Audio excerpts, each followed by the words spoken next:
نحمده ونستعينه ونستغفره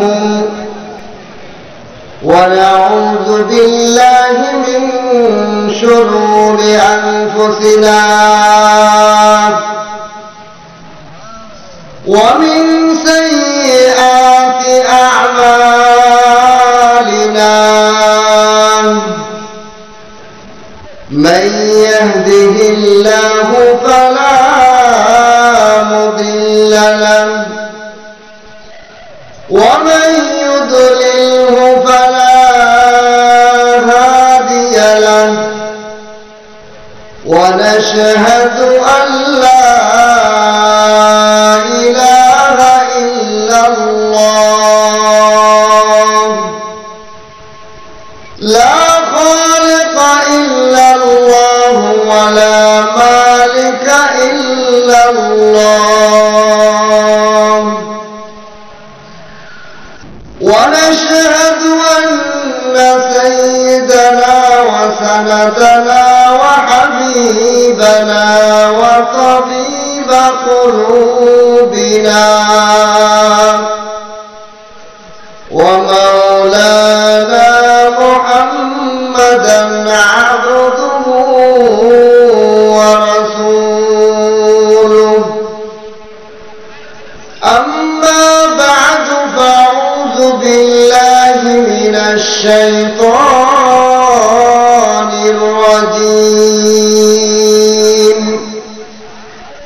بسم الله الرحمن الرحيم وما خلقت الجن والإنس إلا ليعبدون وقال النبي صلى الله عليه وسلم أول ما يحاسب به العبد يوم القيامة الصلاة أو كما قال عليه الصلاة والسلام. بارك الله لنا ولكم في القرآن العظيم ونفعنا وإياكم بالآيات والذكر الحكيم. سبحانك لا علم لنا إلا ما علمتنا إنك أنت العليم الحكيم. شریعت ہو طریقت ہو تمامی حقیقت میں محمد کی غلامی مکن چشتی نماز بندگانا فويل للمصلين الذين بلغ العلا بكماله كشف الدجى بجماله حسنت جميع خصاله صلوا عليه وآله. আল্লাহ তাআলা লাখ কোটি শুকর ও সুজুদ যে মহান রব্বুল আলামিন আমাদেরকে নিজ মোবাইল পুরাতন জামে মসজিদের উদ্যোগে তাফসীরুল কোরআন মাহফিলে উপস্থিত হয়ে সেই আসর থেকে রাত 12টা অর্ধরাত পর্যন্ত মাহফিলের প্যান্ডেলে বসে কোরআন কারীমের কিছু তাফসীর শোনার তৌফিক দান করছেন। এই জন্য কালিমাতুল শুকর আদায় করি আলহামদুলিল্লাহ। যেহেতু কোরআনের তাফসীরের মাহফিল সেজন্য কোরআনে কারীম থেকে একটি আয়াত আমি তেলাওয়াত করেছি। এই আয়াতে আল্লাহ তাআলা বলেন ওমা খালাকতুল জিন্না ওয়াল ইনসা ইল্লা লিয়াবুদুন, আমি মানুষ এবং জিন জাতিকে সৃষ্টি করি নাই তবে একমাত্র আমার ইবাদতের জন্য। বলেন সুবহানাল্লাহ। তাহলে আমাদেরকে আল্লাহ তাআলা ইবাদতের জন্য সৃষ্টি করছেন। এবং এই মাহফিলের আশপাশে অনেক জিন ভাই ও বোনেরা তারাও এই কোরআনের আলোচনা শুনতেছে, আমার আপনার পাশে বসে আমরা দেখি না। মজার ব্যাপার হলো হাজারো জিন কোরআনের মাহফিল শুনছে, তারা আমাদের সাথে মসজিদে ও নামাজ পড়ে। শুধু আমরা মানুষরা নামাজ পড়ে এরকম নয়। এজন্য আল্লাহ তাআলা কিতাব করে বলেন, আমি মানুষ এবং জিন জাতিকে সৃষ্টি করি নাই, তবে একমাত্র আমার ইবাদতের জন্য সৃষ্টি করছি। এখন প্রশ্ন হয় যে আল্লাহ তাআলা আমাদেরকে কেন সৃষ্টি করলেন? তার উত্তর হলো আল্লাহ ইবাদতের জন্য সৃষ্টি করছেন। কিসের জন্য? আমার কথা বোঝার জন্য উত্তর দিবেন। আল্লাহ তাআলা সৃষ্টি করছেন ইবাদতের জন্য। ইবাদত কি? ইবাদত কাকে বলা হয়? ইবাদত বলা হয় আল্লাহ তাআলার গোলামি করা, আত্মসমর্পণ করা, নিজেকে আল্লাহর সামনে হেকার, দুর্বল, অসহায়ত্ব মনে করা। ইবাদতের অর্থ আল্লাহ তাআলার গোলামি করা। আর এই ইবাদতের মধ্যে সবচেয়ে উত্তম ইবাদত, আফজালুল ইবাদত হলো সালাত, নামাজ। ঠিক কিনা? এই জন্য আজকে আমি অল্প কিছু টাইম যদি আপনারা দেন, নামাজ সম্পর্কে কিছু কথা আল্লাহ যদি আমার মুখ থেকে বলার তৌফিক দান করে আমি আলোচনা করব। মা তৌফিক ইল্লা বিল্লাহ। ইসলাম ধর্মে 5টা বিষয় ফরজ, গুরুত্বপূর্ণ রকম দিয়েছেন। 1 নম্বরে কালেমা, 2 নম্বরে নামাজ, 3 নম্বরে রোজা, 4 নম্বরে হজ, 5 নম্বরে যাকাত। এটা আপনারা সবাই জানেন না? এই 5টা জিনিস আল্লাহ তাআলা ইবাদতের জন্য মূল ফরজ দিয়েছিলেন আমাদেরকে। কিন্তু এই 5টা জিনিস কি সমস্ত মুসলমান সারাদিন 24 ঘন্টার মধ্যে করা লাগে? আজকে দিনে হজ ফরজ না, কলেমা ফরজ না, রোজা ফরজ না, যাকাত ফরজ না, আজকে দিনের মধ্যে কি ফরজ? নামাজ ফরজ। ঠিক কিনা? কলেমা জীবনে একবার পড়লে ফরজ আদায় হয়ে যায়। নারী এবং পুরুষ যদি জীবনে একবার লা ইলাহা ইল্লাল্লাহ বলে, মুহাম্মাদুর রাসূলুল্লাহ, তার জীবনে কলেমার ফরজ আদায় হয়ে গেছে। বলেন সুবহানাল্লাহ। আর জীবনে ফরজ নাই, এটার পর যদি বিশ্বাস থাকে, বেঈমান না হয়, শিরক না করে, কুফরি না করে, তাহলে আজকে দিনের মধ্যে 5টা ইবাদতের মধ্যে কালেমা দেখলাম নাই, একবার পড়ে ফেলেছে, আদায় হয়ে গেছে। 2 নম্বরে রোজা, এটা বছরে একবার আসে, 1 মাস। আজকে দিনের রোজা ফরজ নয়, নাই। ঠিক কিনা? আজকে দিনের মধ্যে রোজা ফরজ নাই। আজকে দিনের মধ্যে রোজা আসে নাই, রমজান মাস আসা লাগবে। রমজান মাস আসলে 1 মাস রোজা ফরজ হয়। তা আমি মুসলমান হিসেবে আল্লাহকে ইবাদত করতে পারলেন না, আজকে তো রোজা ফরজ নাই, আমি কিসের রোজা রাখবো? আজকে তো ইবাদত ফরজ হিসেবে কোনো রোজা নাই। 3 নম্বরে যাকাত, এটাও বছরে একবার আসে, মালদারের উপরে। কার উপরে? কার মাল? যেসব পরিমাণ 50 থেকে 60 হাজার টাকা অতিরিক্ত খরচের উপরে আছে। 4 শ্রেণীর মাল যার কাছে আছে 50-60 হাজার টাকা। 1 নম্বরে নগদ টাকা, 2 নম্বরে স্বর্ণ, 3 নম্বরে রূপো, 4 নম্বরে হলো ব্যবসায়িক পণ্য। এই 4 শ্রেণীর মাল যদি নেশাব পরিমাণ কারো কাছে থাকে, বছরে একবার যাকাত আদায় করা, 40 টাকা 1 টাকা আদায় করা ফরজ। কিন্তু আজকে দিনের মধ্যে কারো উপর ফরজ। তাহলে আজকে দিনে আল্লাহ আমাদের বললেন, আমি ইবাদত করার জন্য সৃষ্টি করছি, ইবাদত করি। 3টা গেল। 4 নম্বরে যদি হজ আসি, হজ প্রত্যেক মুসলমান নারী এবং পুরুষের উপর জীবনে একবার ফরজ, যার নেশাব পরিমাণ টাকা আছে। নেশাব পরিমাণ টাকা মানে 4 লাখ টাকা। এখন তো করোনার কারণে আরো 4-5 লাখ টাকা লাগবে। 5 লাখ টাকার মতো লাগে যাবে হজ করতে। তাহলে একজন মুসলমানের আজকে দিনে কলেমা ফরজ নাই, রোজা ফরজ নাই, যাকাত ফরজ নাই, হজ ফরজ নাই, কি ফরজ? কয় নামাজ ফরজ। বলেন সুবহানাল্লাহ। নামাজ ফরজ হওয়ার জন্য বছর হয়, নামাজ ফরজ হওয়ার জন্য রমজান মাস আসা লাগে না, আজকে দিনেও ফরজ হয়। যাকাত নামাজ ফরজ হওয়ার জন্য নেশাব পরিমাণ অর্থ বছরে হওয়া লাগে না, অর্থ ছাড়াই নামাজ ফরজ হয়। নামাজ ফরজ হওয়ার জন্য 5 লাখ টাকার মতো হজের নিসাবের টাকা দরকার নাই, প্রতিদিন 0 টাকা, 9 টাকা মিসকিনের উপরও নামাজ ফরজ হয়। বলেন সুবহানাল্লাহ।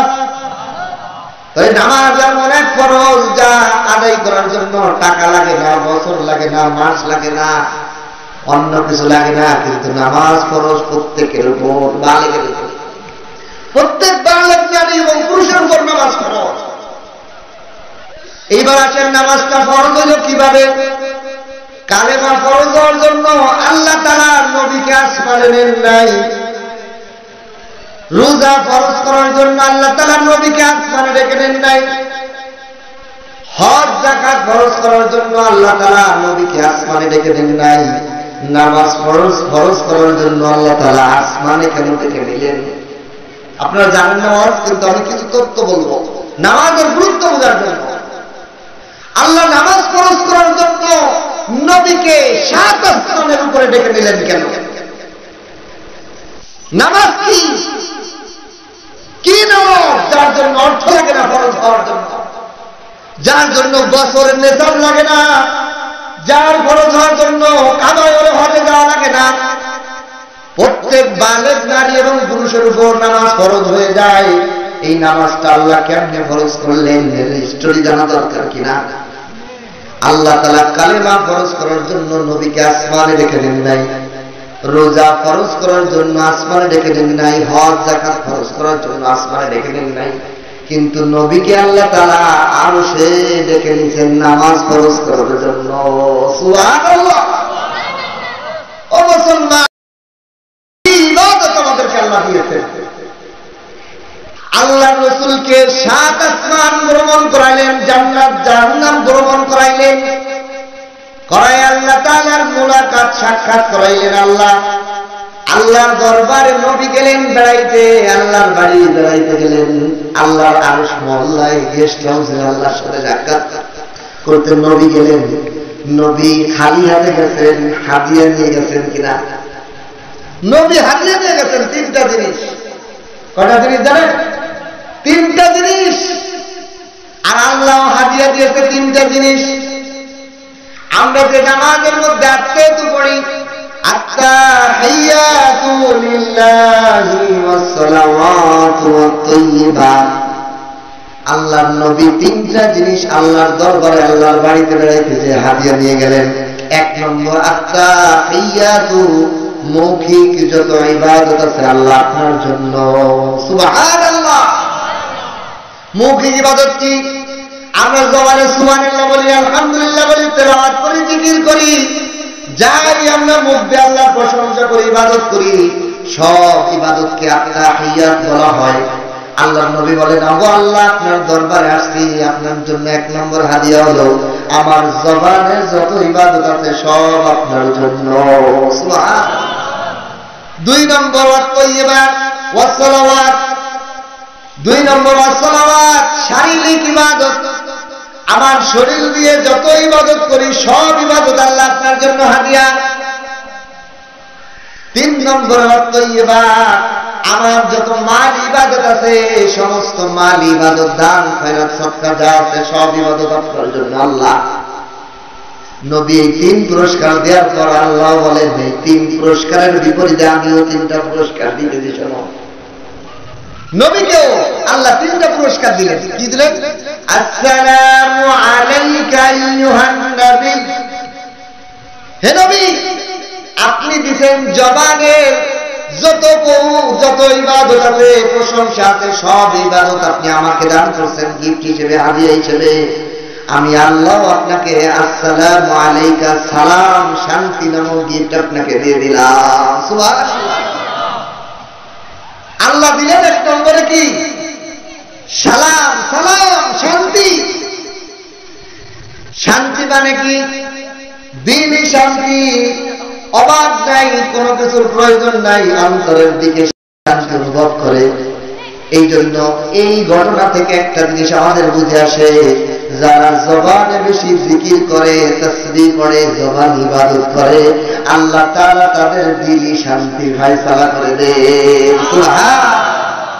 যে নারী এবং পুরুষ অশান্তিতে ভুগতেছে তাদের জন্য শিক্ষা, আল্লাহর জিহ্বা দিয়ে তুমি আল্লাহর তাসবিহ বেশি পাঠ করো, অন্তরটা শান্তিময় হয়ে যাবে। পান খাবার খেয়েও তুমি শান্তি পাবা, কুড়ে ঘরে থেকেও তুমি শান্তি পেয়ে যাবা। শান্তি আসার লাইন হলো জবানের জিকির। এজন্য আল্লাহ বলেন, ওগো নবী, ইয়া আইয়ুহান নবী আসসালামু আলাইকা আইয়ুহান নবী। 1 নম্বর পুরস্কার আপনাকে দিলাম। 2 নম্বর ওয়াসসালাতু আইয়ুহান নবী ওয়া রাহমাতুল্লাহি। 2 নম্বর হলো রহমত। যা হে নবী, আপনি আমাকে দিয়েছেন শারীরিক ইবাদত, শারীরিক ভাবে যে ইবাদত করেন, এটা আপনি আমার জন্য হাদিয়া আনছেন। আমি এর এগেইনস্টে একটা পুরস্কার আপনাকে হাদিয়া দিলাম, সেটা হলো রহমত। সুবহানাল্লাহ। রহমত মানে হলো দয়া। আল্লাহর দয়া আপনার উপর থাকবে।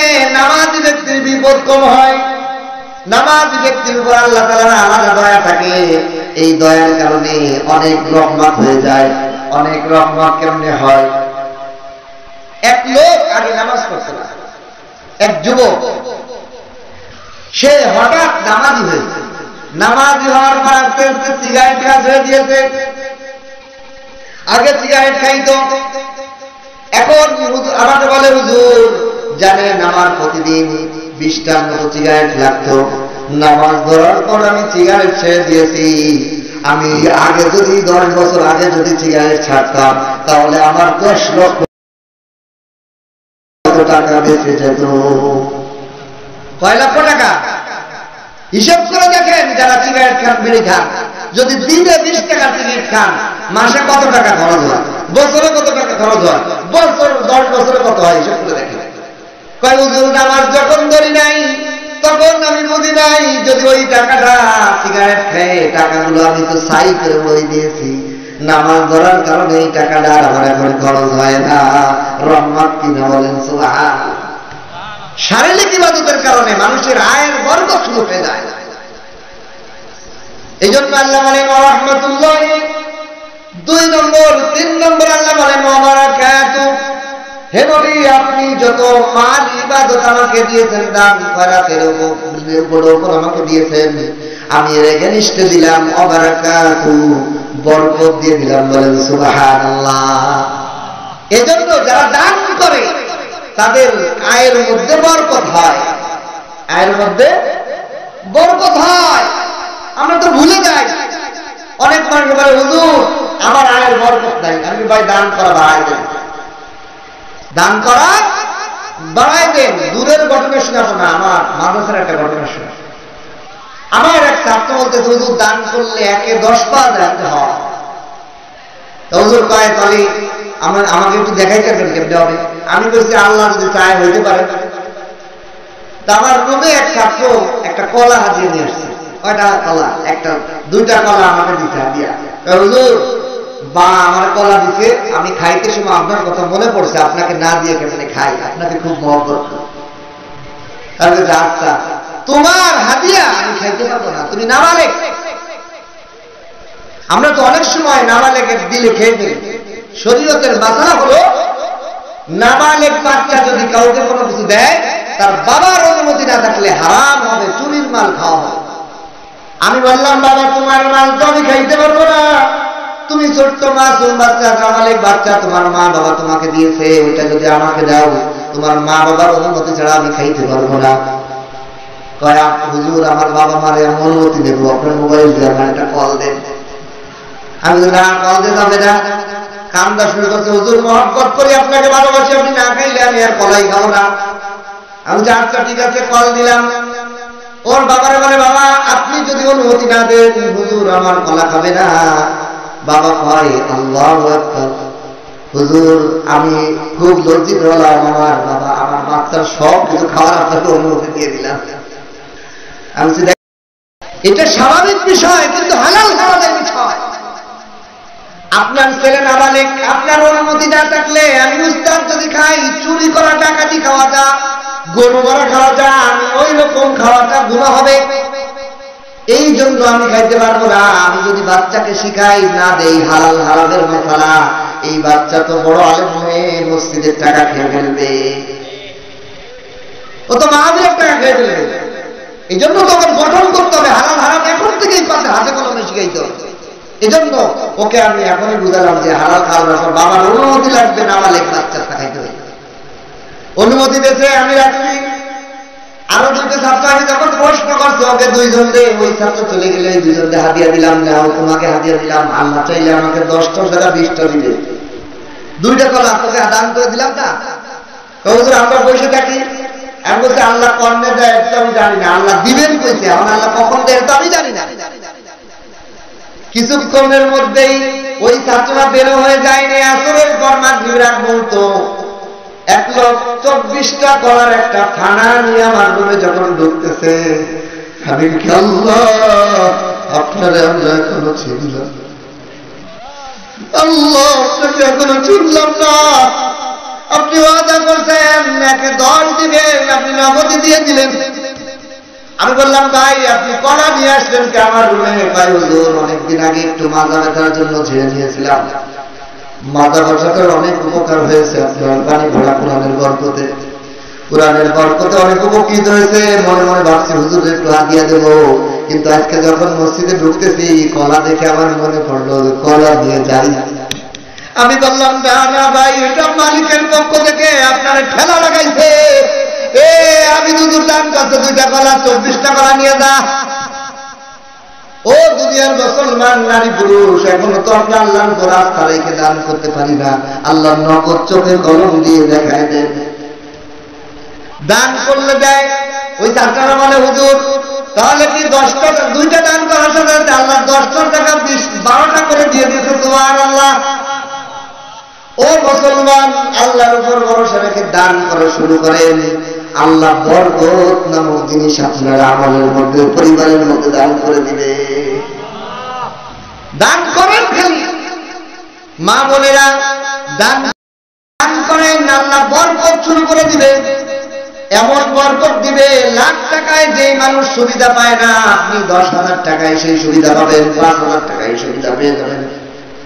দান করা এটা হলো আল্লাহ তাআলার নবীর আল্লাহর কাছে হাদিয়া, মাল ইবাদত।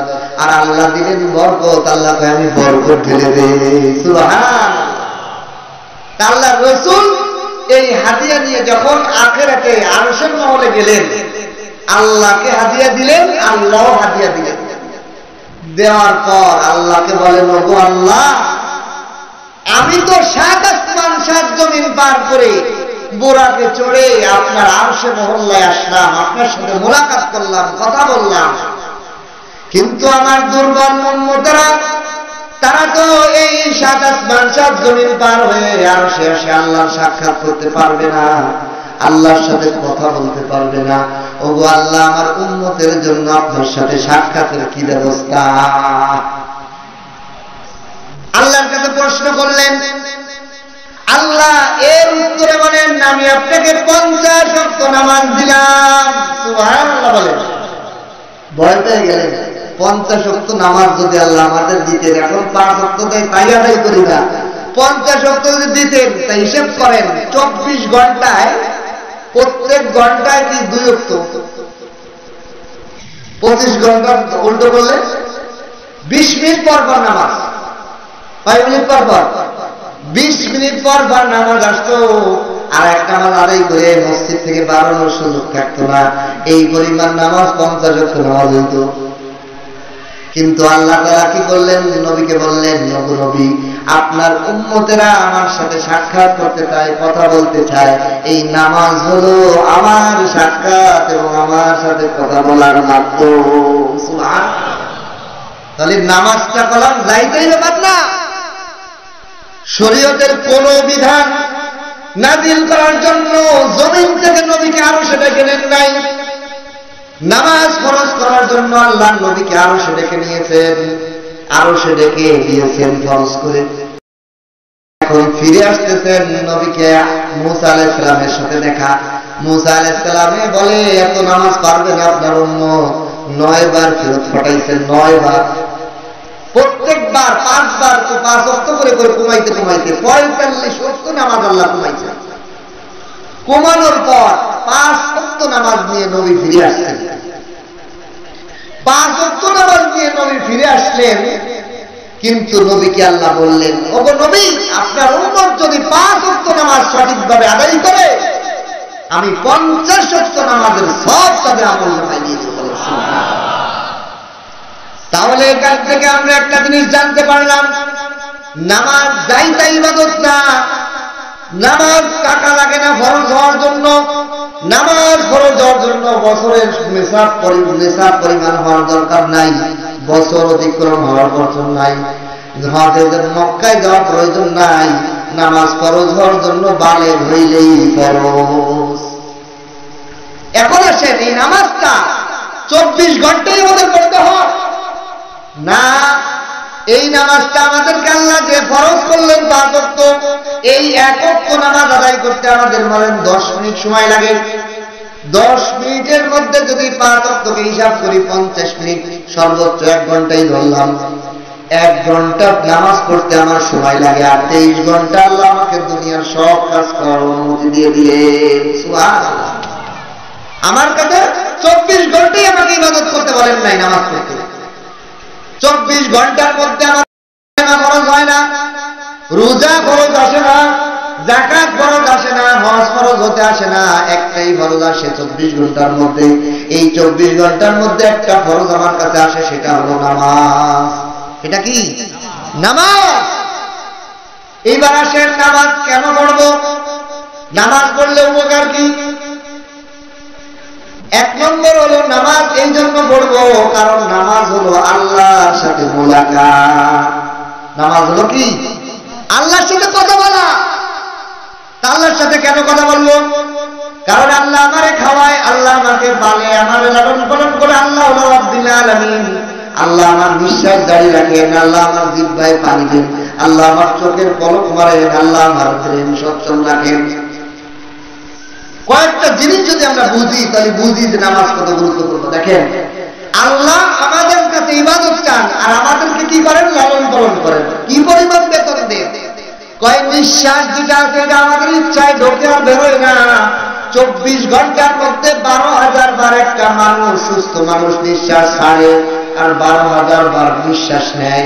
এটা আল্লাহ এই দায়িত্ব পালন করে আমাকে বেতন দিতেছেন। আর আমার কাছে চাইছেন মাত্র 1 ঘন্টা ডিউটি। কয় ঘন্টা ডিউটি? 1 ঘন্টা ডিউটি চাইছেন, যে 1 ঘন্টা ডিউটি করবে 24 ঘন্টা করে লালন পালন করব। করোনার সময় ইন্ডিয়া যখন অক্সিজেনের ঘাটতি দেখা দিল, তখন রিপোর্টকারীরা রিপোর্ট করলো একজন মানুষের একদিনের 3 লক্ষ টাকার অক্সিজেন লাগে। কয় লক্ষ টাকা? 3 লক্ষ টাকার অক্সিজেন যদি আপনার এই গ্রামের মানুষের লাগে প্রতিদিন, বলেন কে আছে অক্সিজেন কিনে ব্যবহার করতে পারবে? কেউ আছে যে প্রতিদিন 3 লক্ষ টাকার অক্সিজেন কিনে ব্যবহার করার সামর্থ্য আছে? বিনা টাকায় আল্লাহ আমাদেরকে এত বড় বেতন দিতেছেন। একটা না বললাম নিঃশ্বাসের কথা, কিন্তু কাজ চাইলেন মাত্র একটা, নামাজ 1 ঘন্টা, 24 ঘন্টাও না। তাই আমরা করতে পারি না। অথচ এই নামাজ হলো আমার রুহের খাবার, রুহের খাবার। নামাজ কিরকম? নামাজ হলো আমার আত্মার খোরাকি। মানুষ তৈরি হয়েছে 10টা পদার্থ দিয়ে। কয়টা পদার্থ? 10টা পদার্থ দিয়ে আমি আপনাকে তৈরি করছেন আল্লাহ তাআলা। 5টা পদার্থ দুনিয়াবি আর 5টা পদার্থ উখরবি। দুনিয়াবি 5টা পদার্থ হলো আগুন, পানি, মাটি, বাতাস, নফসে খায় সার। নফসটা নিয়ে বেশি খাও, বেশি পাও, বেশি করো, এইগুলো দুনিয়া থেকে আমাদের শরীরে ঢুকাই দেওয়া হয়েছে। এই 5টা জিনিস দিয়ে আমাদের বডিকে আল্লাহ বানাইছে। কিন্তু আখিরাতের থেকে, জান্নাত থেকে 5টা জিনিস এনে আমার এই বডির মধ্যে সেট করছেন। সেটা হলো 1 নম্বর হলো বাপ স্তরের নিচে কলব। বাপ স্তরের নিচে কি কলব, মাঝখানে যেটাকে আমরা পরাণ বলি এটাকে বলা হয় সির। ডান স্তরের নিচে রূহ, কপালের মধ্যে কফি, মাথার তালুর মধ্যে আকফা। এই 5টা নুরানি জিনিস আমাদের শরীরের মধ্যে আল্লাহ সেটিং করছেন। এই 5টা জিনিসের খাবার হলো এই দুনিয়ার খাবার নয়, বরং আল্লাহ তাআলার ইবাদত। সুবহানাল্লাহ বলে। এইগুলোর খাবার হলো আসমানি ইবাদত। আর আমরা যে আপেল, মাছ, গোশত, চা, বিস্কুট, আপেল, ফল ফলালি খাই, এটা হলো শারীরিক উন্নতির খাবার। একজন স্বাভাবিক মানুষ, পুরুষ হোক নারী হোক, 5 বেলা খাবার খায়। কয় বেলা? 5 বেলা খাবার খায়। হিসাব নেন, 3 বেলা খাবার, 2 বেলা নাস্তা। ঘুম থেকে জাগার পরই পুরুষ হোক নারী হোক 1 গ্লাস পানি হলো নাস্তা করে, অথবা একটা বিস্কুট, একটা চা খায়। খায় কিনা? হালকা নাস্তা করে। এরপরে সকাল 9টা-10টার দিক আলু ভর্তা, ডাল বা খিচুড়ি ভুনা খায়। খায় কিনা? বড় খাবার খায়। জোহরের নামাজের পর দুপুরের লাঞ্চ করে। এরপরে বিকাল বেলা হালকা নাস্তা করে, চা বিস্কুট, বিভিন্ন ভাজা পড়া বিভিন্ন জিনিস খায়। আবার রাত্রে ঘুমানোর আগে খায় বড় খাবার। তাহলে বড় খাবার 3 বার, ছোট খাবার 2 বার। আছে কিনা? দেখেন, এই যে খাবার 5 বেলা, ঠিক নামাজকেও আল্লাহ তাআলা 5 বেলা মিলিয়ে। ও দুনিয়ার মানুষ, আল্লাহ তাআলা বলেন দুনিয়ার শরীরকে পালন করার জন্য, দুনিয়ার শরীরটা সুস্থ রাখার জন্য 5 বেলা খাবার খাও, 2 বেলা নাস্তা করো, 3 বেলা বড় খাবার খাও। ও বান্দা, তোমার মধ্যে যে উর্ধ্ব জগতের জান্নাতি জিনিস রেখেছি আমি, রূহ, কলব, সির, কফি, আকফা, এই দামি দামি জান্নাতি জিনিস যে তোমার ভিতরে রেখেছি, ওই জিনিসগুলোরও খাবার আছে। সেই খাবার হলো 5 ওয়াক্ত নামাজ। সুবহানাল্লাহ। এবার মিলান, ফজরের নামাজ 5 রাকাত ফরজ, 2 রাকাত ফরজ। ঘুম থেকে ওঠার পর শারীরিক খাবার যেমন হালকা নাস্তা। আল্লাহ বলেন, ও দুনিয়ার মুমিনরা, তোমাদের রূহের খাবারও হালকা, 2 রাকাত ফরজ। সুবহানাল্লাহ। এরপরে সকালবেলা খাবার তোমার বড় খাবার, আলু ভর্তা দিয়ে, ডাল দিয়ে ভাত খাও, পান্তা ভাত একটা মেরে দাও, অনেক বড় খাবার খাও, বড় খাবার খাও। আল্লাহ বলেন, আমি যোহরের নামাজ 4 রাকাত ফরজ করে দিলাম, রূহের খাবার। সুবহানাল্লাহ। 3 নম্বরে তুমি দুপুরের লাঞ্চ করো, আমি দুপুরের লাঞ্চ নামাজ, আসরের নামাজ 4 রাকাত ফরজ করে দিলাম। বলেন সুবহানাল্লাহ। এরপরে বিকেল বেলা তুমি সন্ধ্যার টাইমে হালকা নাস্তা করো, এই জন্য মাগরিবের নামাজ একটু হালকা 3 রাকাত ফরজ দিয়ে দিলাম। সুবহানাল্লাহ। এরপরে রাতের বেলা তুমি ঘুমাইবা, লম্বা টাইম তোমার খিদা লাগতে পারে, এই জন্য 4 রাকাত ফরজের সাথে 3 রাকাত বেতের অধিক করে দিলাম। সুবহানাল্লাহ। এইবার দেখেন, এই 5 ওয়াক্ত নামাজ আমার আপনার রূহের খাবার। আমাদেরকে আল্লাহ তাআলা দুনিয়াতে পাঠাইছেন, এগুলো আসমানে উড়ে চলে যাবে। এই খাবার 5 ওয়াক্ত নামাজ যে ঠিক মতো পড়বে না, তার রূহগুলো দুর্বল হতে থাকে। আত্মা, কলব, সির, আকফা দুর্বল হতে থাকে। দুর্বল হতে হতে এমন হয়ে যায় সে আর উড়ে জান্নাতে যাওয়ার ক্ষমতা থাকবে না। এই জন্য বেনামাজিকে আল্লাহ জাহান্নামে ঢুকাবে। এই জন্য নামাজ আমার রূহের খোয়া। নামাজ যে পড়বে তার আত্মা সবল হবে, ভালো কাজ করতে বলে যাবে। এজন্য আল্লাহ কুরআনে বলেন, ইন্নাস সালাতা তানহা আনিল ফাহশাই ওয়াল মুনকার। নামাজ যে পড়ে তাকে আস্তে আস্তে আল্লাহ তাআলা গুনার কাছ থেকে পবিত্র করে ফেলে, কারণ তার আত্মা সবল হয় আর গুনাহ থেকে আত্মা তাকে দূরে রাখে। সুবহানাল্লাহ। পুরুষ হোক নারী হোক, সবাই আমরা যে কাজগুলো দুনিয়াতে করি, কোন হাতে করি না? ব্যবসা করি, চাকরি করি, কৃষি কাজ করি, টাকা করি, কন্ট্রাক্টারি করি, যা করি এই 2 হাতেই তো করি। এই 2 হাতের মধ্যে 5 ওয়াক্ত নামাজের ম্যাপ আল্লাহ দিয়ে দিয়েছেন। ও বান্দা, তুমি ভুলে যেতে পারো কোন ওয়াক্তের নামাজ পড়তে হবে, কখন নামাজ পড়তে হবে, এটা থেকে তুমি ভুলে যেতে পারো। এই জন্য আমি তোমাকে একটা ম্যাপ দিয়ে দিলাম যাতে ভুলে না যাও। সুবহানাল্লাহ। দেখেন, আমার হাতটার দিকে তাকায় রাখেন। এই আঙ্গুলটা ছোট কিনা? বৃদ্ধ আঙ্গুল, এই আঙ্গুলটা হলো ফজরের নামাজ ছোট, এরপরে ফজরের নামাজ থেকে জোহরের রক্তটা একটু লম্বা টাইম ফাঁকা কিনা, লম্বা ফাঁকা, এই জন্য একটু ফাঁকাটাও লম্বা। এরপরে জোহরের নামাজের পরে আসরের নামাজ দ্রুত টাইম হয়ে যায়, এটাও লম্বা এটাও লম্বা। জোহরের নামাজও 4 রাকাত লম্বা, আসরের নামাজও 4 রাকাত লম্বা, এটা বড় কাছাকাছি চাই না। জোহরের পর আসর, আসরের তার সাথে সাথে আবার মাগরিব এসে পড়ে, এটা হলো মাগরিব। মাগরিবের পর পর ঈশা চলে আসে, ঈশাও তাড়াতাড়ি এসে পড়ে, কিন্তু ঈশার পর থেকে ফজরটা আবার লম্বা ফাঁকা। সুবহানাল্লাহ বলেন। ও বান্দা, আল্লাহ বলেন ও বান্দা তুমি নামাজের টাইম ভুলে যেতে পারো, ও নারী তুমি সংসারের কাজ করতে করতে উঠতে ভুলে যাইতে পারো। প্রত্যেকটা আঙ্গুলের মাধ্যমে নামাজের ম্যাপ দেওয়া হলো, তুমি হিসাব করবা এখন জোহরে আসো না আসরে আসো, এখন মাগরিবে আসো না আসরের মাইশায় আসো, এটা তোমার হাতের সামনেই থাকবে, এটা দেখে দেখে তুমি নামাজ ঠিক করে আদায় করো। সুবহানাল্লাহ। কেন? এই নামাজ যদি আদায় না করো আর সারাদিনের মধ্যে তোমার উপর তো কলেমা আমি ফরজ করি নাই, সারাদিনের মধ্যে রোজাও তোমার ফরজ আসে না, সারাদিনের যাকাতও ফরজ আসে না, সারাদিনের হজও ফরজ আসে না, একটা ফরজই তোমার উপর আসে, সেটা হলো নামাজ। সেটা কি? কিন্তু এই নামাজ এমন একটা ইবাদত যার মধ্যে কলেমা আছে, রোজা আছে, যাকাত আছে, হজও আছে। যে ব্যক্তি নামাজ আদায় করে তার মধ্যে বাকি 4টা আমলও এসে পড়ে। কিরকম? যে নামাজ পড়ে সে কি পড়ে না আশহাদু আল্লা ইলাহা ইল্লাল্লাহু ওয়া আশহাদু আন্না মুহাম্মাদান আবদুহু ওয়া রাসূলুহু, আত্মায়াতের মধ্যে পড়ে না? তাহলে যে নামাজ পড়ে সে প্রতিদিন কালেমা পড়ে। আল্লাহু আকবার। নামাজি ব্যক্তি কলেমা পড়নেওয়ালা, নামাজ যে পড়ে অটোমেটিক তার কলেমা শাহাদাত তৈরি হয়, কলেমা পড়া হয়। নামাজ এমন একটা ইবাদত যার মাধ্যমে কলেমার ইবাদত হয়ে যায়। নামাজ ব্যক্তির মধ্যে রোজার গুণ আছে। কিরকম? রোজা বলা হয় খানা পিনা স্ত্রী সহবাস থেকে বিরত থাকা, 3 জিনিস থেকে বিরত থাকার নাম হলো নামাজ। কয় জিনিস?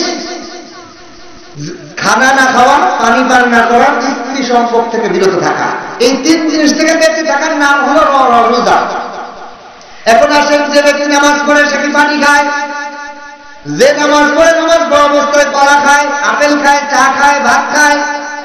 কোন নারী এবং পুরুষ যখন তাকবীরে তাহরিমা বেঁধে ফেলে তখন থেকে সালাম পর্যন্ত আর কিছু পান করে না, খায়ও না, স্ত্রী সহবাস করে না।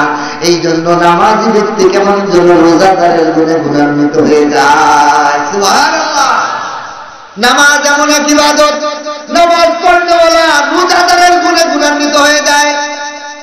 নামাজ পড়নেওয়ালার মধ্যে রোজার গুণ এসে পড়ে। নামাজ পড়নেওয়ালা খায় না, পান করে না, সে বুঝায় আমি যতক্ষণ নামাজ পড়তেছি ততক্ষণ আমি রোজাদার। সুবহানাল্লাহ। তাহলে নামাজ এমন ইবাদত যার মধ্যে রোজার গুণ এসে পড়ে। 3 নম্বরে নামাজি ব্যক্তির মধ্যে যাকাতের গুণ আসে। যাকাত মানে পবিত্র করা। যাকাত মানে পবিত্র করা। যে নামাজ পড়ে সে নামাজ পড়া অবস্থায় কোনো গুনাহ করে না, ঠিক কিনা? একজন ব্যক্তি মিথ্যা কথা কয়, কিন্তু নামাজের তাকবীর বাজার পর থেকে সালাম পর্যন্ত কোনোদিন মিথ্যা কথা কয়? বলেন করে? আমার কথা বুঝতে জন করে শেষ করি। যে নামাজ পড়ে নামাজ পড়া অবস্থায় সুদ খায় না, মিথ্যা কথা বলে না, গীবাত করে না, জিনা করে না, নামাজের তাকবীর বাজার পর থেকে নারী এবং পুরুষ সালাম পর্যন্ত গুনাহমুক্ত হয়ে যায়। এই জন্য সে পবিত্র হয়ে যায়, গুনাহমুক্ততার ওই সময়টুকু কাটে। এই জন্য নামাজ ব্যক্তির মধ্যে পবিত্রতার মাত্রা এসে যায়। সুবহানাল্লাহ। এমন পবিত্র হয় যে নামাজ ফরজ স্ত্রী সহবাস করলে সপ্তাহ হলেও গোসল করে নামাজ পড়ে, গুনাহ থেকে পবিত্র হয়, শারীরিকভাবে পবিত্র হয়, পোশাকের থেকে পবিত্র হয়, জায়গা পর্যন্ত পবিত্র করে ফেলে। বলেন সুবহানাল্লাহ। কারণ নামাজ দাঁড়ানোর আগে জায়গা পাক, শরীর পাক, কাপড় পাক, 4টা পাক, 3টা পাক লাগে কিনা? তাহলে নামাজ ব্যক্তির মধ্যে পবিত্রতা, যাকাতের অর্থ পাওয়া যায়। যাকাত মানে পবিত্র করা, নামাজও তাকে পবিত্র বানায় ফেলে। মজার কথা হলো কালেমা পড়ার জন্য ওযু লাগে না, গোসল লাগে না, রোজা রাখার লাগেও ওযু লাগে না, যাকাত আদায় করার জন্য ওযু লাগে না, কিন্তু দুইটা ইবাদত করার জন্য ওযু লাগে। হজ করার জন্য, ইহরাম বাঁধার জন্য ওযু লাগে। হজ করার জন্য পূর্ণ ওযু লাগে না, হজের ইহরাম বাঁধার জন্য ওযু লাগে, কিন্তু নামাজের পূর্ণ ইবাদত আদায় করার জন্য পরিপূর্ণ টাইমে ওযু লাগে, গোসল লাগে, ঠিক কিনা? নামাজ এমন একটা ইবাদত, কেন এই প্রশ্ন হয় না কেন যে নামাজের জন্য ওযু লাগবে, কলেমার জন্য তো ওযু লাগে না, রোজা রাখার লাগে তো ওযু লাগে না, যাকাতের লাগে ওযু লাগে না, কাপড় পবিত্র লাগে না, জায়গা পাক লাগে না, নামাজের জন্য কেন লাগে? এর উত্তর হলো নামাজ হলো আল্লাহর সাথে সাক্ষাৎ। নামাজে যখন দাঁড়ায় বান্দা আল্লাহর সাথে কথা বলা শুরু করে, এই জন্য বান্দার শরীরও পাক লাগে, শরীর পাক লাগে, কাপড় পাক লাগে, জায়গাও পাক লাগে। আল্লাহ এমন এক ইবাদত আমাদেরকে দিলেন মালিকের সাথে সাক্ষাতে, কিন্তু আমরা এটা ধারণার কাছে হয়ে যাই। ও মুসলমান, নামাজ নামাজের মাধ্যমে বান্দার দিল পরিষ্কার হয়, যাকাতের অর্থ আছে তার শরীর পবিত্র হয়ে যায়, সে পবিত্র টাইম কাটায়, যতক্ষণ নামাজ থাকে ততক্ষণ সে পবিত্র থাকে। যাকাতের অর্থ নামাজের মধ্যে পাওয়া যায়। সুবহানাল্লাহ। 4 নম্বরে নামাজ পড়নেওয়ালার মধ্যে হজের অর্থ পাওয়া। হজ শব্দের অর্থ হলো আল্লাহর ঘরের দিকে ইচ্ছা করা। হজ শব্দের অর্থ হলো কসদ, ইচ্ছা করা। যে হজ করে সে আল্লাহর ঘরের দিকে ধাবিত হয় না, আল্লাহর ঘরে যায় না। নামাজি ব্যক্তি তার সামনে কাবা মনে করে আল্লাহ আমার সামনে দাঁড়ায় আছে, বলেন সুবহানাল্লাহ। নামাজি যখন তাকবীর বেঁধে দাঁড়ায় যায়, আল্লাহু আকবার বলে, তখন সে কি বলে? আল্লাহ হারাম করলাম তাকবীরে তাহরিমা। দুনিয়ার বিবি বাচ্চা, ব্যবসা বাণিজ্য সব ছেড়ে আল্লাহ মালিক আপনার সামনে দাঁড়াইলাম, দুনিয়ার সব আমি ছেড়ে দিলাম। ও মালিক, আপনার সাথে আমার এখন মোলাকাত, প্রেমের আলাপ হবে, আপনার সাথে আমার কথোপকথন হবে, দুনিয়ার সব পিছে ফেলে আপনাকে সামনে নিয়ে দাঁড়াইলাম। নামাজ পড়নেওয়ালা আল্লাহর দিকে ধাবিত হয়। হজের অর্থ আছে কিনা বলেন সুবহানাল্লাহ। নামাজি ব্যক্তির মধ্যে হজের গুণ আছে। এই জন্য নামাজি ব্যক্তি যখন দাঁড়ায় আর তেলাওয়াত শুরু করে আর প্রশংসা শুরু করে, আল্লাহু আকবার, আল্লাহ আপনি সবচেয়ে বড়, আমার ব্যবসা বড় না, আমার রান্না বড় না, আমার চাকরি বড় না, আমার কৃষিকাজ বড় না, আমার অন্য কোনো কিছু বড় না, আল্লাহ আপনি সবচেয়ে বড়। আল্লাহু আকবার, আল্লাহ আপনি সবচেয়ে বড় বলে নামাজে তাকবীরে তাহরিমা বাঁধে। এরপরে দোয়া করে সুবহানাকাল্লাহুম্মা, হে আল্লাহ আপনি পাক ও পবিত্র। আল্লাহর প্রশংসা গান শুরু। দেখেন, যখন স্বামী স্ত্রীর কাছে বাসর রাতে যায় আর ঘোষ গল্প শুরু করেন আর প্রশংসা শুরু করেন, বলে তোমার ঠোঁট না কত সুন্দর, তোমার চামড়ি না কত সুন্দর, তোমার চেহারা না কত সুন্দর, তোমার হাত না কত সুন্দর, তোমার নখগুলো কত সুন্দর, তোমার চোখের পাপড়িগুলো কত সুন্দর, পবিত্রতা বর্ণনা করতে থাকে। তুমি অনেক সুন্দরী, বলে কিনা? বলে কিনা? নতুন বর স্বামীর প্রশংসা শুরু করে কিনা? না যায় এই আগে অন্য কথা বলে না, প্রশংসা করে। প্রশংসা করে বিধি, তাকে সুন্দরী বলে, তারা প্রশংসা করে। আল্লাহ বলেন আমার বান্দা যখন নামাজে দাঁড়ায় প্রশংসা শুরু করে, সুবহানাকাল্লাহুম্মা, আল্লাহ আপনি পবিত্র, ওয়া বিহামদিকা আপনার প্রশংসা, ওয়া তাবারাকা ইসমুকা আপনার নাম বড় মর্যাদাবান, ওয়া তাআলা জাদ্দুকা আপনার মর্যাদা অনেক উঁচা, ওয়ালা ইলাহা গায়রুক আপনার মতো কোনো ইলাহ নেই, আপনি ছাড়া কোনো ইলাহ নাই। সানা পড়ে, এরপরে আউযুবিল্লাহ বিসমিল্লাহ বলে, আল্লাহর কাছে আশ্রয় চায়, বিসমিল্লাহ বলে আল্লাহর নাম নিয়ে শুরু করে আর বলে আলহামদুলিল্লাহি রাব্বিল আলামিন। বলে কিনা? আলহামদুলিল্লাহি রাব্বিল আলামিন। আল্লাহ বলে হামিদানি আবদি, ও আমার বান্দা আমার প্রশংসা শুরু করলে আল্লাহর সাথে কথা বলা শুরু হয়। আর রহমানির রহিম, আল্লাহ বলে আসনা আবদি, আমার বান্দা আমার গুণ গাইল। মালিক ইয়াউমিদ্দিন, বিচার দিনের মালিক রে আল্লাহ আপনি। আর আল্লাহ বলে মাজ্জাদানি আবদি, আমার বান্দা আমার মর্যাদা বর্ণন করলো। এইভাবে বান্দার নামাজের মধ্যে কথা শুরু হয়। রুকু করতে যায়, রুকুর মধ্যে বলে সুবহান রাব্বিয়াল আযীম। হে আমার প্রতিপালক, মহান প্রতিপালক, আপনি সমস্ত দোষ থেকে মুক্ত। এই যে আমরা যুকুর মধ্যে যে বলি, এর ভাবও করি, আমরা তো হাজারবার বলি, কোনোদিন অনুভব করি না আমি কি বলতেছি মুখ দিয়ে। সুবহান রাব্বিয়াল আযীম, আমার মহান প্রতিপালক, আপনি সমস্ত দোষ ত্রুটি থেকে পবিত্র, আপনি পাক, আপনি পবিত্র। আর আমি আল্লাহ, আমি আল্লাহ আপনার বান্দা হলো অপবিত্র, নাপাক।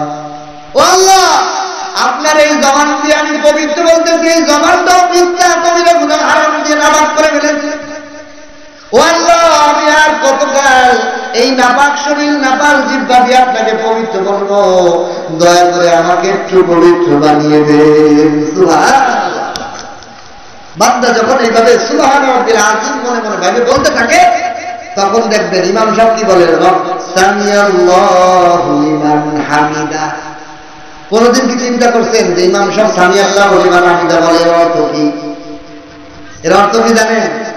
ইমাম সাহেব বলে আল্লাহর পক্ষ থেকে, হে মুসল্লিরা, তোমরা যে রুকুর মধ্যে যে আল্লাহর প্রশংসা করছো, আল্লাহ কলাম শুনছে। বলেন সুবহানাল্লাহ।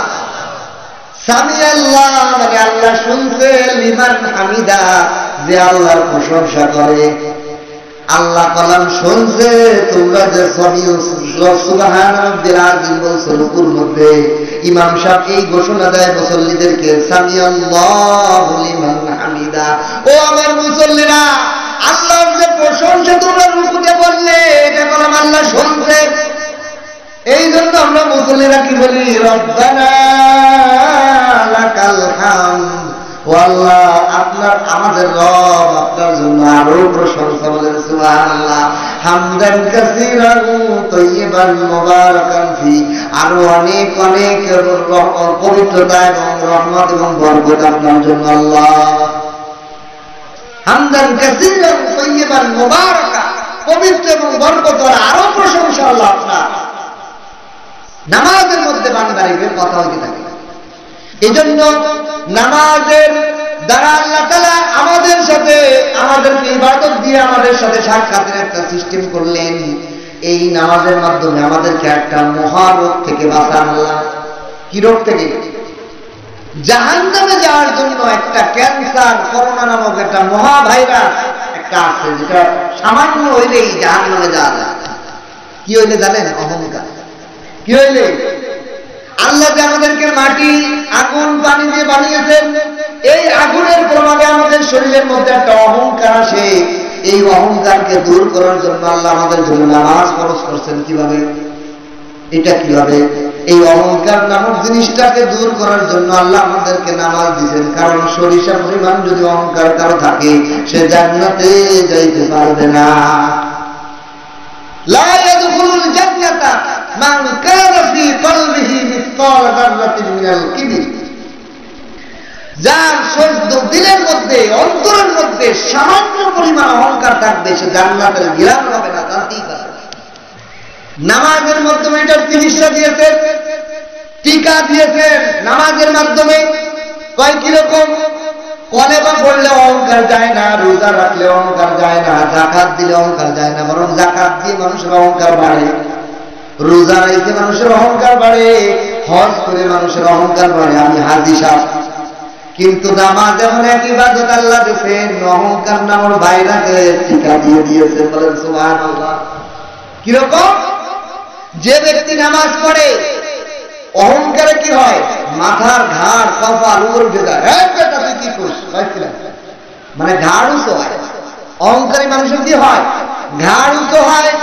আল্লাহ বলেন এই অহংকারের ট্রিটমেন্ট দিলাম নামাজ। নামাজের মধ্যে সবচেয়ে গুরুত্বপূর্ণ রকম হলো সিজদা।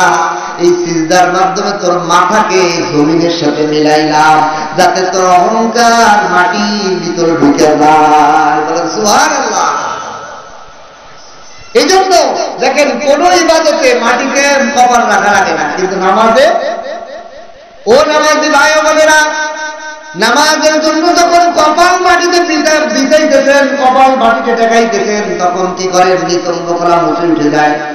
আপনাকে আমি যদি প্রশ্ন করি, এই চেয়ারম্যান সাহেব, মেম্বার সাহেব, অমুক ভিআইপি ভাই, আপনি এখনই জমিনের মধ্যে মাথা লাগান আমাদের সামনে, এটা অপমান বোধ করবে না? এটা কি অহংকারের কাজ হবে না অহংকার মেটানোর কাজ হবে? তাহলে আল্লাহ কলাম 5 ওয়াক্ত নামাজের মাধ্যমে আমাদেরকে অহংকার মেটানোর জন্য মাথাকে জমিনে নিরাইতে বলছে। আল্লাহ বলেন অহংকার নামের রোগ যদি তোমার থাকে তুমি জান্নাতে তো ঢুকতে পারবা না। এই জন্য 5 ওয়াক্ত 5 বার অহংকার নামানোর জন্য 32 রাকাত নামাজ আমি দিলাম, ফরজ ওয়াজিব সুন্নাত মিলায়ে।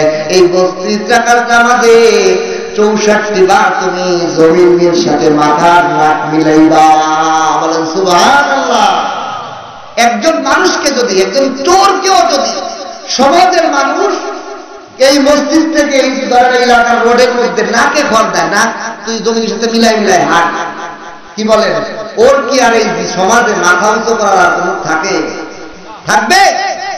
সে যদি সমাজের সবচেয়ে নিম্ন বা মানুষ হয়, গরিব মানুষ হয়, তারও যদি মানুষ, সমাজের মানুষ 100 হাত পর্যন্ত নাকে খড় দেয়, তার আর ইজ্জত সম্মান অহংকার করার কিছুই থাকে না। মানুষ নাকে খড় দিয়েছে, হবে কিনা?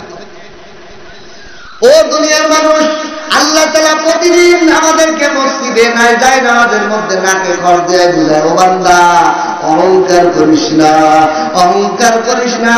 অহংকার নামক রোগ যদি সামান্য ধরনের তোর দিনের মধ্যে থাকে, জান্নাতে গোলাম যাইতে পারবি না। অহংকার হলো আগুন থেকে আসে, আর আগুনের জায়গা হলো জাহান্নাম। আল্লাহ বলেন এই আগুনটা আমি জান্নাতে ঢুকাবো না। যার শরীরের মধ্যে সামান্য আগুন অহংকার থাকবে তার স্থান হবে, আগুনের স্থান তো জাহান্নাম। এই জন্য আমি আগুনকে আগুনের জায়গায় পাঠাবো। এই জন্য ওই ব্যক্তিও অহংকার সহকারে জাহান্নামের আগুনে জ্বলবে। এই জন্য অহংকারের মতো মহব্বতী যা সামান্য কারণে একজন মানুষের আখিরাত বরবাদ হয়ে যেতে পারে, সেইটার জন্য আমার আপনার উপর নামাজ আল্লাহ ফরজ করেছে।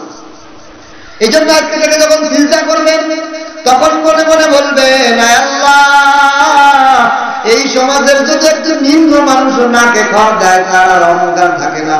আর আমি তো দিনে 5 বার 5 বেলা 32 থেকে 65 বার 64 বার আপনার মসজিদে আপনার ঘরে নাকে খড় দিয়ে বসতেছি, আমার মতো গুনাহগার কেউ নেই, আমার মতো পাপিষ্ঠ কেউ নাই। আপনি আমাকে ইবাদত করার জন্য সৃষ্টি করলেন, আমাকে খাওয়াইলেন, আমাকে পড়াইলেন, আমাকে নিঃশ্বাস জারি করলেন, কিন্তু আমি আপনার গোলামি করতে পারি না। আমার মতো নেমকারাম, আমার মতো কারবার কেউ নাই। এই নিচুতা অবলম্বন করলে ওই নামাজি হবে জান্নাতি। বলেন সুবহানাল্লাহ। আমাদের সমাজে হয় কি, এই নামাজ পড়েও অনেক মানুষ অহংকার হয়। যে নামাজ পড়ে, যে নামাজ পড়ে না তাকে দেখে ওই বেনামাজি দল হিংসা করে, অহংকার করে। কিন্তু নামাজ নামকি দিতে আল্লাহ অহংকার দূর করার জন্য, কিন্তু অহংকারটা দূর হচ্ছে না। এই জন্য নামাজ ধরতে হবে। নামাজ আমার শারীরিক সমস্ত ব্যায়ামের উপকরণ।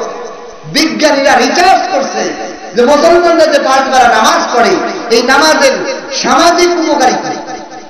কয়েকজন মানুষ যদি সারাদিনে একবার গোসল না করে তার শরীরে জ্বালা পোড়া শুরু হয়ে যায়। তার শরীরের কিছু জায়গা আছে, ওই জায়গায় যদি পানি না লাগে ওই লোকটার জ্বলন রোগ হয়। কিন্তু যে নামাজ পড়ে 5 বেলা ওই অমুক অমুক জায়গার মধ্যে পানি ছোঁয়ায়, ঘাড়ের মধ্যে মানুষের জ্বলন থাকে, ঘাড় একটা জায়গা। এই জন্য যে নামাজ পড়ে সে ওযু করার সময় ঘাড় মাছও না। মাথা একটা ব্রেন খাটানোর জায়গা, 5 বেলা মাথা মাছও করে, কিছু পানি মাথার মধ্যে লাগে, মাথাটা ঠান্ডা থাকে, রিফ্রেশ হয়। যারা মোবাইল চার্জার আনে ভাইরাস ডিলেট করে, তো ওযু যিনি করেন তিনি মাথার ব্রেনের যত ভাইরাস জন্মে ওযুর পানির দ্বারা ভাইরাস গুলো দূর করে।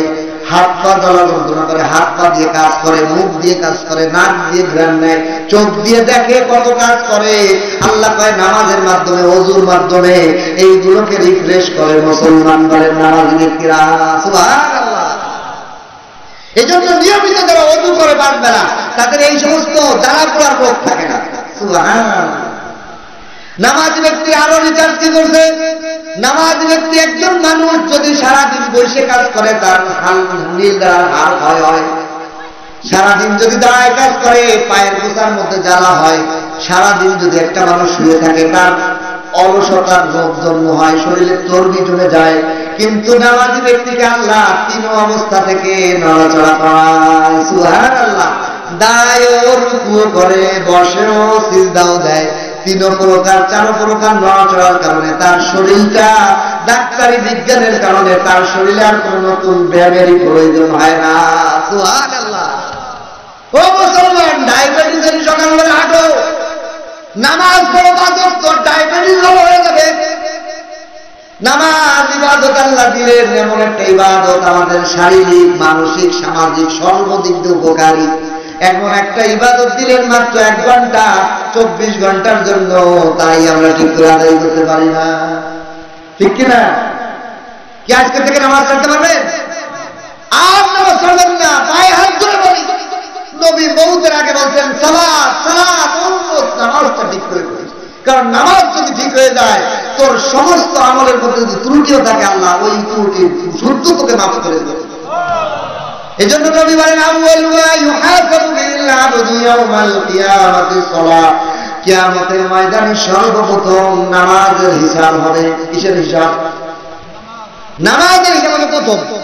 তাহলে যদি আমার নামাজ পরিপূর্ণ আছে, বালেগ হওয়ার পর থেকে কোনোদিন নামাজ কাজা নাই, তাহলে আমি এক প্রশ্নে 33 পেয়ে গেলাম, তাহলে আমি সামনের ক্লাসে উঠতে পারবো কিনা? কিন্তু যদি অনেক কাম থেকে নামাজও নাই, রোজাও নাই, কোনোটা নাই, কোনো নাম্বার আমি ভালোভাবে পাই নাই, 3 প্রশ্নের উত্তর আমি 10 কি করে পাইছি, 5 করে পাইছি, 15 পাইছি, তাহলে কি আমি সামনের ক্লাসে উঠতে পারবো? বুঝতেছেন আমার কথা? একটা শিক্ষক ছাত্রদের 3টা প্রশ্ন করছে, 3টা প্রশ্নে 33 100। এখন সে 3টা উত্তরই ভুল লেখছে, একটা উত্তরে পাইছে 5 করে। 5 করে পাইলে 15 হবে, 33 তো পাইনি। এই জন্য সামনের ক্লাসে উস্তাদে ওঠার অনুমতি দিচ্ছে না। কিন্তু যদি ছাত্র একটা প্রশ্নের উত্তর সঠিকভাবে দিতে পারে, 33 পেয়ে যায়, তাহলে কমপক্ষে সামনের ক্লাসের অনুমতি পাবে কিনা? আল্লাহর নবীও বুঝাইলেন, উম্মত সকল আমল যদি করতে না পারো, নামাজটা ঠিক করে আইনো। ও মুসলমান, নামাজটা ঠিক করে আইনো। কিছুদিন আগে এক লোক আসছে পানি ভরার জন্য, হুজুর বাজারের দোকানে ব্যবসা নাই। আপনি কি যে মালিক আপনারা টাকা দিবে, সেই মালিকের গোলামি আপনি করেন না, আপনি আমার কাছে আইছেন সুপারিশ দিতে। আমি বললাম কি, দেখেন আপনাকে চেয়ারম্যান সাহেব বলছে এই কাজ করুন, আর আপনি তো পারবো না, তোমার কাজ তুমি দিতে পারো। চেয়ারম্যান সাহেব এই কথা উত্তর দিচ্ছেন। এখন চেয়ারম্যানের পিয়নের যে করছেন, আমার একটা বাঁকার ব্যবস্থা করে দেবো। চেয়ারম্যানের পিয়ন যদি বলে যে অমক আপনার কাছে একটা তিরাজ থাকে, চেয়ারম্যান কি দেবে? বাট করে আমার কথা শুনে আমার উল্টো দাঁড়িয়ে দিয়েছে, কবে কিনা? তাই বলেন কি আপনার জন্য আমি কি দোয়া করবো? আল্লাহ তো আপনার নামাজ খরচ করছে, নামাজ পড়েন না, আপনার আল্লাহ বরকত দেবে কেমনে? বরকত দেওয়ার তো মালিক আমি। আমি আল্লাহর কাছে দোয়া করলে আল্লাহ হবে বাট করার জন্য দোয়া করিস না, কবে কিনা? এই জন্য নামাজ পড়া লাগে, তারপরে দোয়া কাজ হবে। নামাজ পড়েন, হাজারো ঘটনা আমার বাজারে মুসল্লিদের আছে যে নামাজে আজান হয়েছে, বলছি দোকানে যদি ব্যবসা চান, কৃষি ক্ষেত্রে ব্যবসা চান, সব ক্ষেত্রে ব্যবসা চান, মালিকরা খুশি করেন, মালিক আপনার বরকত দিবে। মালিকের 5 বেলা ডাকে যদি আপনি জবাব দেন, আর আপনি একবার ডাক দেবেন, মালিক আপনার ডাকে সাড়া দিবে। আল্লাহর পক্ষ থেকে আল্লাহু আকবার, হাইয়া আলাস সালাহ, হাইয়া আলাল ফালাহ ডাক আসছে। দেখেন আপনাদের এলাকার কোন ব্যক্তি, কোন নারী এবং পুরুষকে যদি শেখ হাসিনা আমাদের প্রধানমন্ত্রী উনি যদি তলব করেন যে আব্দুল করিম বা ফাতেমা তুমি আমার সাথে আজকে বিকাল 3টার সময় আমার গেস্ট হাউসে সাক্ষাৎ করো, এই কথা বললে ওই পুরুষ আর নারী ঘরে বসে থাকবে? পাগলের মতো ছুটে যাবে কিনা? প্রধানমন্ত্রী আমাকে ডাকছে, কিছু পুরস্কার দেবে বা গিফট দিবে, ঠিক কিনা? আল্লাহু আকবার। ও মুসলমান, দুনিয়ার প্রধানমন্ত্রী ডাক দিলে আর অপেক্ষা করে না, নতুন জামা পরিয়া, নতুন শাড়ি পরিয়া প্রধানমন্ত্রীর সাক্ষাতের জন্য দৌড়। আমার মালিক প্রতিদিন 5 বার ডাকে, হাইয়া আলাস সালাহ। প্রধানমন্ত্রীর মালিক, তার ডাকে আমি জবাব দিতে পারি না, আমার কত বড় বেয়াদবি। প্রধানমন্ত্রী ডাক দিলে যদি আমি ডাকে সাড়া না দেই, এই এলাকার সাংবাদিক আমলিগের লোকরা আমাকে পুলিশ এসে ধরে নেবে কিনা, আমাকে ধরে নিয়ে যাবে। আর আল্লাহ রাব্বুল আলামিন আমাকে ছাড় দিয়ে রাখছে, বান্দা আমার ডাকে জবাবে আল্লাহ দিস না, মরে খালি আমি কবরের মধ্যে পাও দিয়ে দেখ, কেমন আগুন, কিতাবের মধ্যে লেখে জাহান্নামের আগুন কি আগুন, দুনিয়ার যে আগুন আছে আগুনটা হলো জাহান্নামের আগুনের ধোঁয়া। কিতাবের মধ্যে লেখে আল্লাহ আদম আলাইহিস সালামকে যখন দুনিয়াতে পাঠাইলেন, আদম আলাইহিস সালামকে পাঠায় বললেন, ওগো আল্লাহ আমাকে একটা আগুন দেন, আমি রান্না বাড়া করে খেতে চাই। আল্লাহ বললেন, জিবরাইল জাহান্নামের আগুন থেকে একটু ধোঁয়া নেই, ধোঁয়া নিয়ে 70,000 বছর এই ধোঁয়াটাকে বরফের নদীর মধ্যে ধোও, বরফের নদীর মধ্যে এই ধোঁয়াটাকে ধোও, আমার আদম সন্তানদের জন্য এটা ব্যবহার করতে পারে, উপযোগী হয়। সেই আগুন দুনিয়ার আগুন, জাহান্নামের আগুনের ধোঁয়াকে 70,000 বছর বরফের পানি দিয়ে ধোয়ার পর যে হিট, সেটা হলো দুনিয়ার আগুন। গাজীপুরে অনেক সময় অনেক মিল কারখানায় অনেক জায়গা আগুন ধরে, আরে আমি যখন যাই দেখি ফ্রিজটা পর্যন্ত গইলে পানি হইয়া গেছে। আমার মা বলে, আমার ভাইরা হাতে পায়ে ধরে বলি নামাজ পড়লেন। দুনিয়ার আগুন চুলার মধ্যে যখন মা বোনেরা রান্না করে, সামান্য সেকা লাগলে মুখ করে ওঠে। সামান্য দুনিয়ার আগুন, মোমের আগুন একটু হাতে দিয়ে দেখেন 1 সেকেন্ডের জন্য রাখতেন। জাহান্নামের আগুন কেমনে সহ্য করবো, কেমনে হলো নামাজ ছাড়ি। 1 ওয়াক্ত নামাজের জন্য 80 ফুট জাহান্নাম, আর 1 ফুট পরিমাণ 2,88,000 হলো জাহান্নাম। কেমনে চলবো, চিন্তাই তো করতে পারি না, কেমনে চলবো। আজকে এই যে মোমের বাতি জ্বালায় দেখবেন, মোমের আগুন সবচেয়ে দুনিয়ার মিঠা আগুন।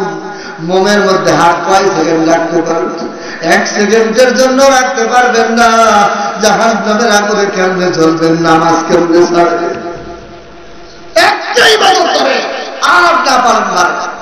আজকে থেকে অদাবদ্ধ হন, নারী এবং পুরুষরা জীবনে আর কোনদিন নামাজ কাজা করবো না, যা কাজা হইছে তা আদায় করা শুরু করবো।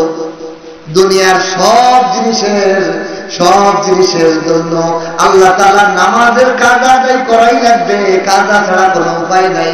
1 ওয়াক্ত কাজা থাকলে জাহান্নামের মধ্যে 80 যুগ জাহান্নাম, কাজা আদায় করাই লাগবে। তবে মজার ব্যাপার হলো, আপনারা বলতে পারেন হুজুর অনেক দিন তো কাদাই করি, অনেকদিন নামাজ পড়ি নাই, 1 বছর 10 বছর 5 বছর নামাজ পড়ি নাই, এমন কি অবস্থায় ব্যবস্থা আছে। এখন থেকে কাজা আদায় করা শুরু করবেন, সামনে আর কাজা করবেন না, নিয়ত করেন না কাজা করবো না, আর প্রতিদিন অল্প অল্প করে কাজা আদায় শুরু করেন। হাদিসের মধ্যে আসছে, কোনো ব্যক্তি যদি কাজা আদায় করা শুরু করে আর এই অবস্থায় আদায় করতে করতে একদিন মারা যায়, আল্লাহ তাআলা তার আমলনামার সমস্ত কাজা নামাজ আদায় উঠাইয়া দিবে। অফার রাখছেন কিনা, অফার রাখছেন। এই জন্য নামাজ ছাড়েন না, নামাজ ছাড়েন না। নামাজের মতো গুরুত্বপূর্ণ ইবাদত যদি আমাদের এসে যায়, পুরো সমাজ ঠিক হয়ে যাবে। আপনার মেয়ে নামাজ পড়ে না, ছেলে নামাজ পড়ে না, বিবি নামাজ পড়ে না, আপনি হাতে পায়ে ধরেন। আপনার মেয়ের গায়ে যদি আগুন লাগে, বাবা ঠিক থাকতে পারে না, মা ঠিক থাকতে পারে না। আজকে আপনার ছেলে নামাজ না পড়ে বসে আছে, জাহান্নামের আগুন প্রস্তুত করতেছে। চোখের পানি ছেড়ে পায়ে পড়ে, হাতে হাত ধরে নামাজ পড়, নামাজ পড়, নামাজের বিকল্প নাই।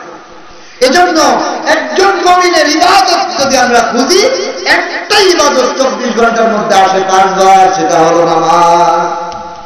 কি বলেন, আজকে থেকে অদাবদ্ধ হতে পারবো না ইনশাআল্লাহ। আল্লাহ তাআলা আমাদেরকে 5 ওয়াক্ত নামাজ বা জামাত সার্বক্ষণিক আদায় করার তৌফিক দান করুন, এবং নামাজের মাসলা মাসাইল শিখার তৌফিক দান করুন, এবং বাকি যে নামাজগুলো কাজা আছে আজকে থেকে আদায় করা শুরু করেন। কিভাবে আদায় করবেন? আল্লাহ আমার জীবনের ফজরের প্রথম কাজা আদায় করতেছি, আল্লাহ আমার জীবনের প্রথম ফজরের কাজা 2 রাকাত আদায় করতেছি। প্রত্যেকবার নিয়ত একই করতে হবে। কেন? যেটা আপনি আদায় করছেন ওইটা আদায় হওয়ার পর পরেরটাই প্রথম, আবার আদায় করছেন তারপর একটা প্রথম। ধরেন 1 2 3 3টা কাজা আছে, তা আপনি প্রথমটা আদায় করলেন, দ্বিতীয়টা এখন প্রথম, দ্বিতীয়টা আদায় করলেন, তারপর একটা প্রথম। এই জন্য প্রত্যেকবার নিয়তে বলতে হবে, আমার জীবনের প্রথম ফজরের কাজা 2 রাকাত আদায় করতেছি, আল্লাহু আকবার। আমার জীবনের প্রথম যোহরের 2 রাকাত আদায় করতেছি, 4 রাকাত ফরজ কাজা আদায় করতেছি, আল্লাহু আকবার। আমার জীবনের আসরের প্রথম ফরজ নামাজটা কাজা আদায় করতেছি, আল্লাহু আকবার। আমার জীবনের মাগরিবের প্রথম ফরজ কাজা আদায় করতেছি, আল্লাহু আকবার। এভাবে ঈশা সুন্নতের কোনো কাজা নেই, বেতেরের কাজা আছে। ফজরের 2 রাকাত, জোহরের 4 রাকাত, আসরের 4 রাকাত, মাগরিবের 3 রাকাত, ইশার 4 রাকাত আর বেতের 3 রাকাত। এই কাজা আদায় করার জন্য মজার বিষয় হলো যে নামাজ পড়া হলো 3 টাইমে হারাম। কয় টাইম? 3 টাইমে যদি কেউ নামাজ পড়ে কবিরা গুনাহ হারাম। একটা হলো সূর্য ওঠা, সূর্য ডুবা আর দ্বিপ্রহর, মিডিল টাইম। এই 3 টাইমে নামাজ পড়া হারাম। আর 3 টাইমে নামাজ পড়া মাকরুহ। কয় টাইম? 3 টাইম। 3 টাইম কি? 1 নম্বর হলো আসরের পরে, আসরের নামাজের পরে কোনো নফল পড়া যাবে না, মাকরুহ। কিন্তু আসর থেকে মাগরিব পর্যন্ত আপনি আপনার জীবনের কাজা নামাজ আদায় করতে পারবেন, বলেন সুবহানাল্লাহ। 2 নম্বর হলো ফজরের সুন্নত আদায় করার পর ফজরের জামাত পর্যন্ত অন্য কোনো নফল পড়া মাকরুহ।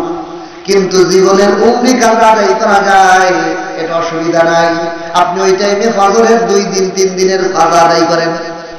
3 নম্বর হলো ফজরের জামাতের পর সূর্য ওঠার আগ পর্যন্ত আরো যে 10-12 মিনিট থাকে, এই টাইমেও নফল পড়া মাকরুহ, কিন্তু এই টাইমেও কাজা পড়া যায়। সুবহানাল্লাহ। তাহলে কাজা পড়ার জন্য আল্লাহ এই টাইমগুলো মাকরুহ টাইমকে অনুমতি দিয়েছে। এই জন্য নামাজ আদায় করতে হবে, নামাজ কাজা আদায় করতে হবে। পারবেন না ইনশাআল্লাহ? লিস্টি করে আদায় করেন, খাতার মধ্যে লেখেন। না আদায় করলে আপনার সম্পদ থেকে কাজা ফিদিয়া আদায় করতে হবে। ফিদিয়া হলো 1 ওয়াক্ত নামাজের জন্য 50 টাকার মতো। তাহলে 6 ওয়াক্ত নামাজ বেতন সহকারে 300 টাকা প্রতিদিন কাজা নামাজের ফিদিয়া।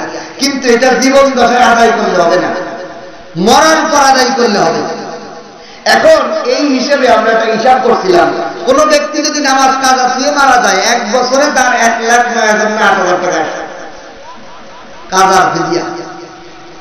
এখন এত টাকা আপনাদের গরিব মানুষ আছে, আর আদায় না করে গেলে আপনার সম্পদ থেকে যে আপনার সন্তানরা ফিদিয়া আদায় করবে, এর বা গ্যারান্টি আছে।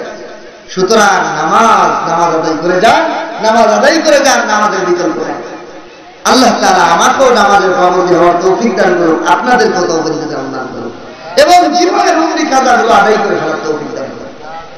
এমন মানুষ যাদের জীবনে 1 ওয়াক্ত নামাজ কাজা নাই, তাদেরকে শরীয়তে বলা হয় সাহিবুত তরতিব। এরা মুস্তাজাব দেওয়া হয়। তারা হাত উঠাইলে আল্লাহ দোয়া কবুল করে। কেন?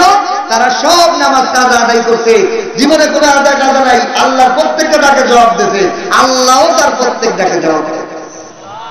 এই জন্য ওই গুণে গুণান্বিত হওয়ার মনে আমাদের চায় না। আল্লাহ আমাদেরকে সাহেবত তরতিব হওয়ার তৌফিক দান করুন, জীবনের সমস্ত কাজাগুলো আদায় করে কাজাবিহীন আমি যেন মরতে পারি, এরকম তৌফিক আল্লাহ আমাদের সবাইকে দান করবেন। আমিন। আল্লাহ তাআলা আমাদের সকলকে নামাজের গুরুত্ব বুঝে নামাজকে আমাদের জীবনে প্রতিষ্ঠিত করার তৌফিক দান করুন, বলেন আমিন। দুরূদ শরীফ পড়ি। আল্লাহুম্মা সাল্লি আলা।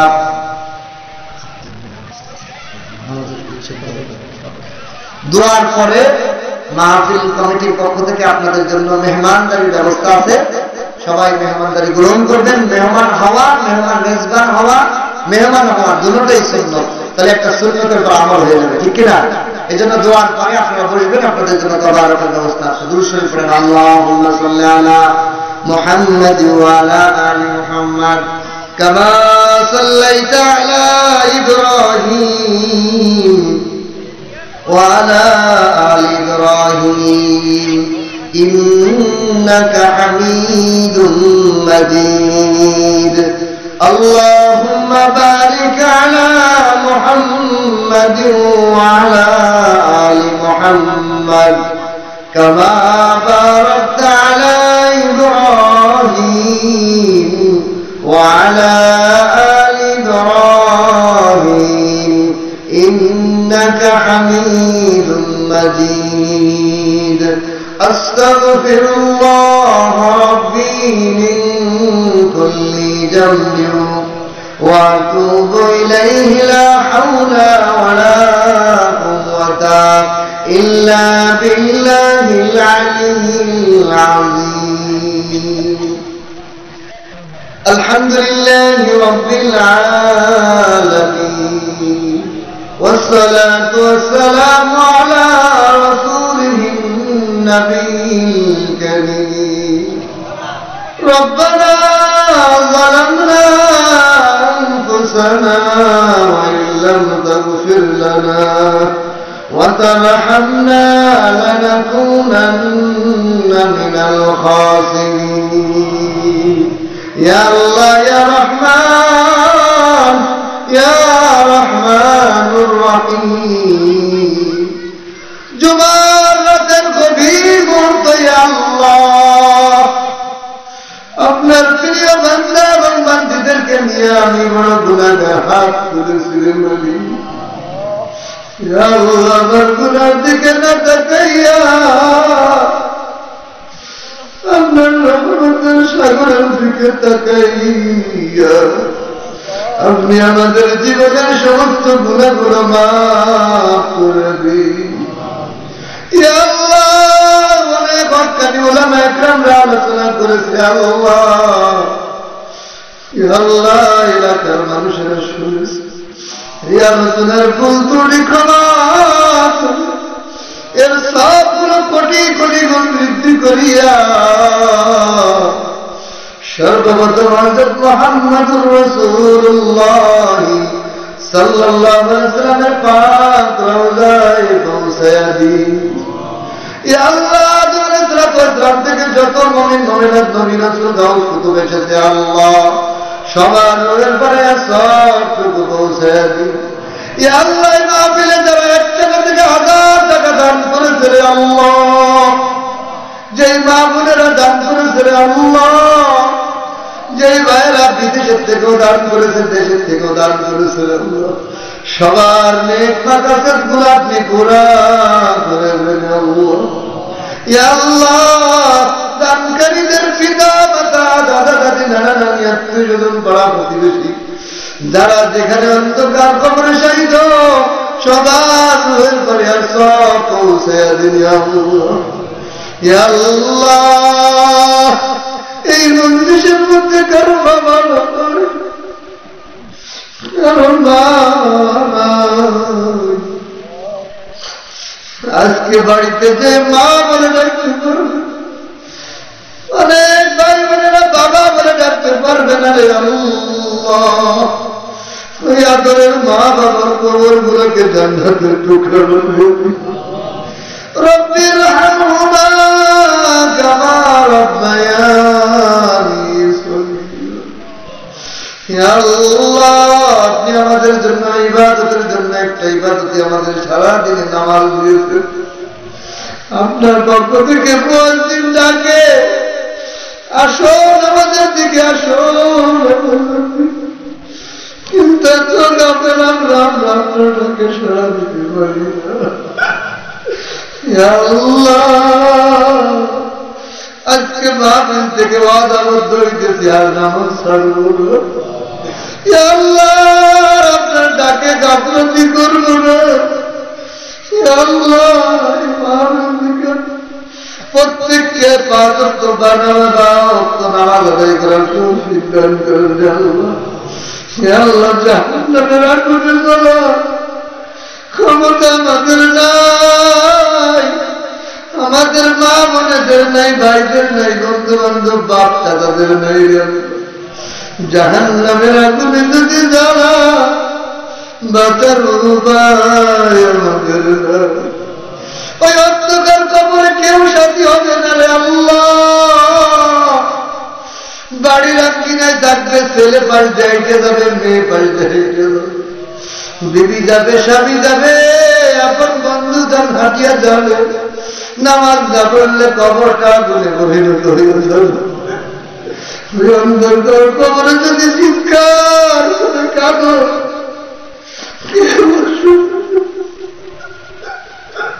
কেউ মাটির উপরে শুনবেও না বারবার কষ্ট আল্লাহ নামাজ নামাজ ইয়া আল্লাহ আমাদেরকে নামাজ সঠিকভাবে আদায় করে যাওয়ার তৌফিক দান করুন আল্লাহ ইয়া আল্লাহ এই এলাকার কত কবর এই পাশে আশেপাশে রয়েছে আল্লাহ প্রত্যেকটা কবরবাসীদেরকে এই মাহফিলের ওসিলায় কবরের আযাব মাফ করে দেন আল্লাহ কিয়ামত পর্যন্তর জন্য কবরকে জান্নাতের টুকরা বানায় দেন আল্লাহ ইয়া আল্লাহ বারদিকে না তাকাইয়া এই মসজিদের মধ্যে কত দাড়ি পাকার মুরব্বীরা হাত তুলেছে, কোন দিনদার পর্দানিশী নামাজি মহিলারা হাত তুলে করে পালি, যার হাত দুইখানা পছন্দ হয়ে তাদের হাতের ওসিলায় আমাদের সকলকে মাফ করে দেন আল্লাহ। ইয়া আল্লাহ, আপনার গোলাম বানায় দেন আল্লাহ, অহংকার মুক্ত করে দেন আল্লাহ। ইয়া আল্লাহ, আমাদেরকে অহংকার মুক্ত বানায় দেন আল্লাহ, আপনার গোলাম বানায় দেন আল্লাহ। ইয়া আল্লাহ, কেরিদার করতে আল্লাহ, এই হাতগুলাকে মক্কা কাবা ঘর না দাঁড়াইয়া মৌতের বিছানায় শুয়াই हवाली काबा बने मेरा मदफन दीवारे मदीना, मदीना में जाना मदीना में रहना, यही है मेरे दिल की तमन्ना। या अल्लाह, यहरদের কাপড় না পরাইয়া কাপড়ের কাপড় ওদেরকে পরাইন না। ইয়া আল্লাহ, বাংলাদেশের গরিব মুসলমানদেরকে আপনি ইবাদত করেন ইয়া আল্লাহ, হক্কানি উলামা ইকরামকে ইবাদত করেন ইয়া আল্লাহ, বৈদেশিক চক্রান্ত ইহুদি খ্রিস্টানের চক্রান্ত থেকে মুসলমান জাতিকে ইবাদত করেন ইয়া আল্লাহ, সমস্ত উম্মতে মুহাম্মাদের গুনাহকে মাফ করে দেন ইয়া আল্লাহ। ইয়া আল্লাহ, সারা বিশ্বে ইসলামের হুকুমত চালু করে দেন ইয়া আল্লাহ। ইয়া আল্লাহ, ইয়া আল্লাহ, এই এলাকাকে দিনদার এলাকা বানায় দেন ইয়া আল্লাহ, এই এলাকাতে নামাজীদের এলাকা বানায় দেন ইয়া আল্লাহ, এই এলাকার প্রত্যেকটা ঘরে ঘরে কোরআনের আলেম বানায় দেন ইয়া আল্লাহ, নামাজি বানায় দেন ইয়া আল্লাহ, মানুষদেরকে পর্দানিশী বানায় দেন ইয়া আল্লাহ। ইয়া আল্লাহ, दुआ कबूल के मालूम करिए